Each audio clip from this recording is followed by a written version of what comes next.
कि घायल सारस को समय पर उठाया, उसकी जो सेवा कर सकते थे की, उसका इलाज कराया और उसको जिंदा बचा लिया।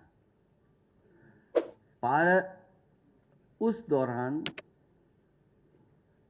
सारस उनका मित्र बन गया और उनके साथ एक मित्रता का व्यवहार उन्होंने किया। ये बात जब मैंने सोशल मीडिया पर देखी, अखबारों में पढ़ा और मेरी पार्टी के संगठन के लोगों ने जब बात रखी, तो मेरी इच्छा हुई कि जाकर के मैं आरिफ और सारस से मिलूं जाकर के। मैं जब वहां गया हूं, बीजेपी के बड़े बड़े नेताओं को पता नहीं कहां से घबराहट आ गई। आरिफ तो वोट दे सकता है मुझे, सारस तो नहीं देगा वोट मुझे। आरिफ से दुश्मनी हो सकती है आपकी, और मैं ये कहूं कि आरिफ से क्यों दुश्मनी है आपकी? वो तो 1 साल से सेवा कर रहा था। आखिरकार झगड़ा तो हमसे है ना, समाजवादियों से आपका। मैं सारस से मिलने क्यों चला गया? मैंने सारस के साथ तस्वीर अपनी क्यों खिंचवा ली? और अगर मुख्यमंत्री जी की तस्वीर किसी जानवर के साथ, किसी के अपने प्रिय के साथ इतनी लोकप्रिय नहीं होती है, तो उसकी तकलीफ उन्हें क्यों है? इस बात की उन्हें परेशानी क्यों है? इस बात की भाई, वो आप अपने भी प्रिय को कभी बिस्किट खिलाते हैं, हम बहुत सारे लोगों को जानते हैं वो दाना खिलाते हैं, और वो तस्वीरें हमने आपने समय समय पर देखी हैं कि जो अपने प्रिय को, चाहे वो जानवर हो, चाहे वो चिड़िया हो, हम दाना और बिस्किट खिलाते हैं। जब मैं कल लौट रहा था नोएडा से, तो लोगों ने कहा कि यहां 1 बोरा दाना कबूतर को खिलाया जाता है।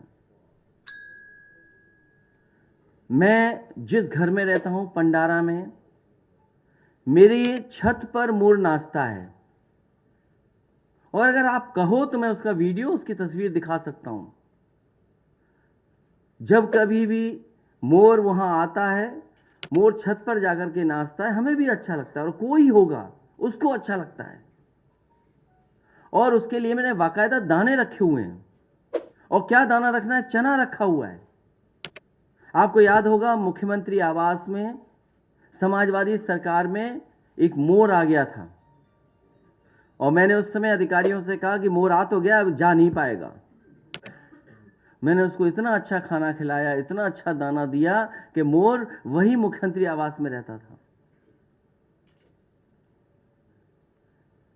मैंने एक तस्वीर, सड़क पर हाथी चल रहा था एक्सप्रेसवे, उसकी तस्वीर ट्वीट कर दी।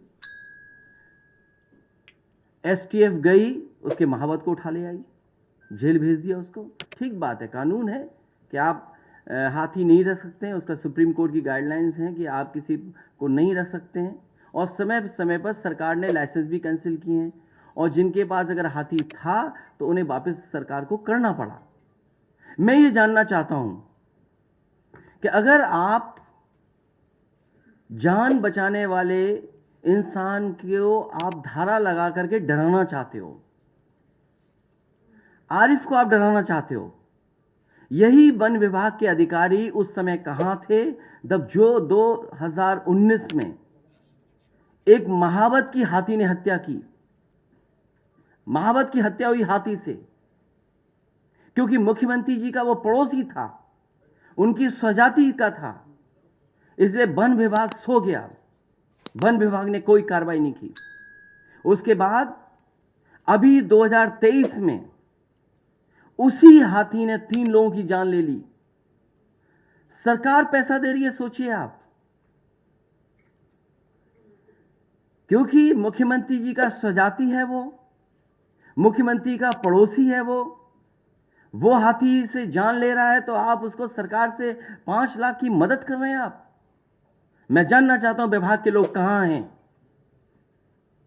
और दबी जुबान में ये विभाग के लोग हमें भी समझाने की कोशिश करते हैं।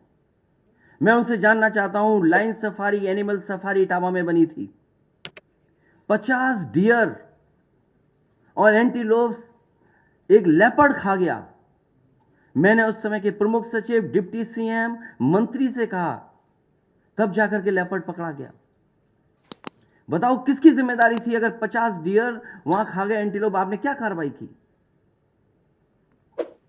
और फिर अगर आप इस तरह कार्रवाई करेंगे कि क्योंकि वो हम देख करके आ गए सारस, तो याद रखना आप भी अपने घर में कोई पालतू नहीं रख सकते। उस समय आएगा, समय बदलेगा, तो आप चीजों को नहीं पाल पाओगे। क्योंकि अगर कानून सारस के लिए है तो कानून और जानवरों के लिए भी है। आपने क्या कार्रवाई की बड़े बड़े शहरों में जिन्होंने कुत्तों ने किसी आम आदमी को खा लिया? सड़कों पे जो सांड मर रहे हैं, सांड जान ले रहे हैं, क्या कार्रवाई कर रहे हो आप? दुर्भाग्य हमारा उत्तर प्रदेश का। बताओ, मुख्यमंत्री जी ट्वीट कर रहे हैं, कह रहे हैं हम रोबोटिक का प्लांट लगाएंगे। अरे मुख्यमंत्री जी, आप सांड नहीं पकड़ पा रहे हो, क्या रोबोटिक का प्लांट लगाओगे आप? और हर दिन आपके अखबारों के माध्यम से मैं पढ़ रहा हूं कि एक किसी व्यक्ति की जान जा रही है, एक्सीडेंट हो रहा है।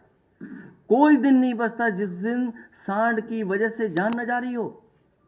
आप किसको झूठ और सपने दिखा रहे हो? और फिर सारस के लिए जो काम समाजवादियों ने किया, आपने इटावा का जो केंद्र बनने जा रहा था, संरक्षण केंद्र, ट्रेनिंग इंस्टीट्यूट, कि लोग जागरूक हों, समझें, हमारा स्टेट बर्ड है, आपने उस ट्रेनिंग इंस्टीट्यूट को क्यों खत्म कर दिया? संरक्षण केंद्र को किसने खत्म किया जो इटावा में बनने जा रहा था? क्योंकि उस इलाके में इटावा, मैनपुरी, एटा, कानपुर देहात सबसे ज्यादा सारस हैं, सबसे ज्यादा नंबर्स हैं वहां पर। उस समय समाजवादी सरकार में कि जो लोग संरक्षण में हमारी मदद करेंगे उसके लिए सारस मित्र बनाए गए थे। मुझे खुशी है कि अगर सरकार को कानूनी कार्रवाई के अलावा फॉरेस्ट डिपार्टमेंट को इस आरएफ को सारस मित्र के तहत इसका सम्मान और पुरस्कार देना चाहिए था। मेरी समाजवादी सरकार होती तो ऐसे नौजवान को हम आगे बढ़ाते और सम्मान देकर के और सबके सामने समाज के लाते।